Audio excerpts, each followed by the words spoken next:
জ্যোতিষশাস্ত্রের এই বিশেষ অনুষ্ঠানে আপনাদের সকলকে স্বাগত। দর্শক বন্ধু, আজকে আমি আপনাদের সামনে যে আলোচনা করতে চলেছি, যে অনুষ্ঠান আপনাদের সামনে রাখতে চলেছি, সেটি হচ্ছে নবগ্রহকে কেন্দ্র করে। এই যে নটা গ্রহই তো যাবতীয় লাভের বলুন, ক্ষতির বলুন, সমস্যার বলুন, সৌভাগ্যের বলুন, এই তো নটা গ্রহ। তো এই নটা গ্রহের উপায় আজ আমি আপনাদের সামনে রাখবো, এবং এত সামান্য উপায় রাখবো, বলতে পারেন সামান্য উপায় দিয়ে আপনি কিভাবে নবগ্রহকে কেন্দ্র করে অসামান্য লাভ পেতে পারেন, আমার আলোচনা আজকে তাই নিয়ে।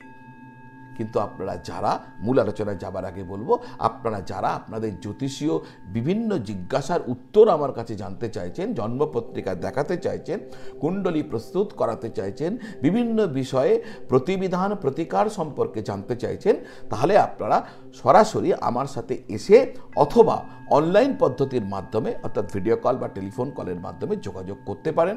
সেক্ষেত্রে এই স্ক্রিনের নিচে যে নাম্বার দেওয়া রয়েছে 9830564500, ওই নাম্বারে ফোন করে বা হোয়াটসঅ্যাপ করে আগ্রহ প্রকাশ করলে আমার অফিস থেকে সম্পূর্ণভাবে আপনাকে জানিয়ে দেবে কিভাবে আমার সাথে যোগাযোগ করবেন। আর ওটা আপনি যদি ফলো করেন, ডেফিনেটলি আমি আপনার সাথে কানেক্টেড হয়ে গিয়ে আপনাদের যাবতীয় জ্যোতিষীয় জিজ্ঞাসার উত্তর দেব। তো এই হলো বিষয়। অর্থাৎ আজকের আলোচনা কি নবগ্রহের উপায়। দর্শক বন্ধু, বিভিন্ন গ্রহের দোষ বা গ্রহের অশুভ প্রভাবকে শান্ত করার জন্য আমরা অনেক কিছু করি। আজকে যে উপায় বলতে চলেছি, সেগুলো করার জন্য আপনাকে কোনো অর্থ সেভাবে ব্যয় করতে হবে না, অতি সামান্য জিনিস। কিন্তু যদি আপনি নিষ্ঠাভাবে করতে পারেন, ভক্তিভাবে করতে পারেন, বিশ্বাস নিয়ে করতে পারেন, নিয়মিতভাবে করতে পারেন, তাহলে নিশ্চিতভাবে আপনার গ্রহদোষকে কম করে দেবে। কারণ আমি যা বলতে চলেছি, এই সমস্ত তথ্য আমাদের যারা পূর্বজ, সাধু সন্ত মহারাজ, শাস্ত্রকাররা, তারা কিন্তু এগুলোকে জানিয়ে দিয়ে গেছেন বিভিন্ন সময়, বিভিন্ন আলোচনার মধ্যে দিয়ে, বিভিন্ন পুস্তকের মাধ্যম দিয়ে। প্রথমেই বলবো নবগ্রহের মধ্যে রবির কথা। রবি গ্রহকে যদি আপনার পক্ষে আনতে হয়, মনে করুন আপনার বিপক্ষে, আপনি চাইছেন আপনার পক্ষে হোক, সমস্ত অসুবিধা দূর হয়ে যাক, তাহলে প্রতিদিন সকালে সূর্য নমস্কার করবেন। দেখুন, যারা সরকারি চাকরি পেতে চাইছেন না, তাদের প্রতিদিন সকালে সূর্যকে জল অর্ঘ্য দেওয়া উচিত। প্রণাম করুন, সূর্যকে জল অর্ঘ্য দিন। সব সময় মিষ্টি খেয়ে অতি সকালে একটু মিষ্টি খাবেন, তারপরে জল খেয়ে আপনার দিন শুরু করবেন। সামান্য, যাদের সুগার আছে তাদের কথা আলাদা, সাধারণ লোকের বলছি, সামান্য মিষ্টি মুখে দিয়ে একটু জল খেয়ে আপনার দৈনন্দিন জীবনে সকাল থেকে যে দিন শুরু করছেন, এইভাবে শুরু করুন। সপ্তাহে একবার হলেও জলে গুড় প্রবাহিত করুন। আচ্ছা, জল কিরকম? ভেসে যাওয়া জল, নদীর জল, গুড় প্রবাহিত করুন।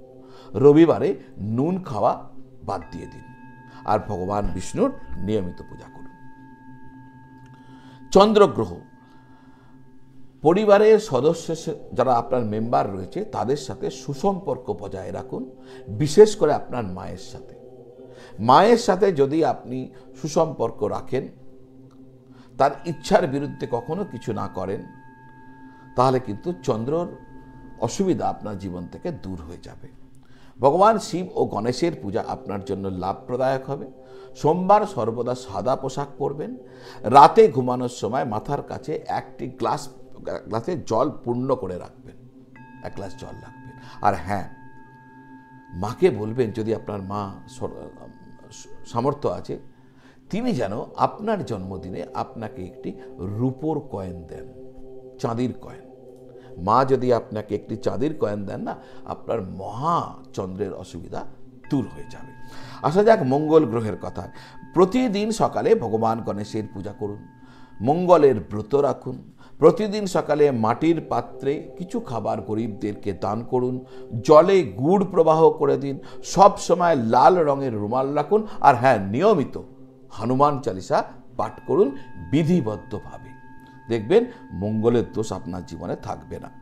আসা যাক বুধ। ভগবান বিষ্ণুর পূজা করুন। গরুকে সবুজ চারা খাওয়ান। আপনার বাড়ির কাছে যে কোনো মন্দিরে দুধ, চাল এগুলো দান করুন। অবিবাহিত মহিলাদের, বিশেষ করে কন্যাদের, বালিকাদের বাড়িতে সম্মান দিয়ে ভোজন করান, আর তারপরে তাদেরকে সবুজ রঙের বস্ত্র, সবুজ চুড়ি এগুলো আপনি তাদেরকে দান করুন। আর আপনার যারা ছোট ছোট ভাই বোন রয়েছে তাদের সাথে খুব ভালো সম্পর্ক রাখবেন, দেখবেন আপনার বুধ গ্রহের অসুবিধা নিমেষে দূর হয়ে যাবে। আসা যাক বৃহস্পতি। কেশর, চন্দন এবং হলুদের মিশ্রণ করে, কেশর, চন্দন আর হলুদে মিশিয়ে আপনি ও টিপ কপালে লাগাবেন প্রত্যেক দিন। নিয়মিত অশ্বত্থ গাছের নিচে গিয়ে জল দেবেন। হলুদ রঙের ফল, বিশেষ করে কলা দান করবেন। বৃহস্পতিবার দিনে কলা খাবেন না। যখন আপনি স্নান করছেন, স্নানের জলে হলুদ একটু দিয়ে দিতে পারেন, সেই জলে প্রতিদিন স্নান করবেন। হলুদ দেবেন, দিয়ে, আচ্ছা হলুদ বলতে গুঁড়ো হলুদ নয়, কিন্তু ওই গোটা হলুদ একটু থেঁতলিয়ে দিয়ে দেবেন। আসা যাক শুক্র।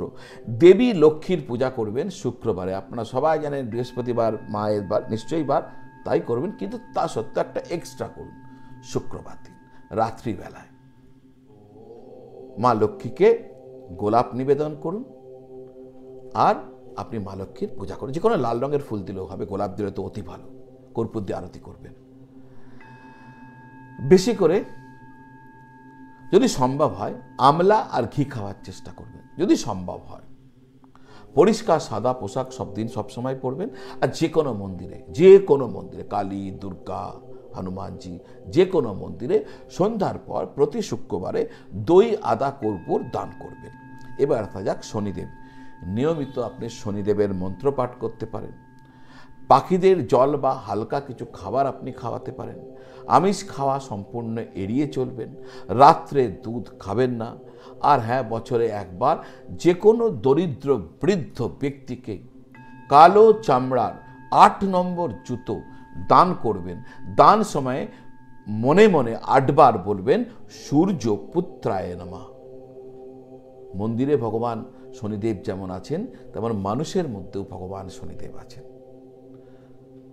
যত বৃদ্ধ দরিদ্র ব্যক্তিরা রয়েছেন না, তারা মানুষরূপী শনিদেব।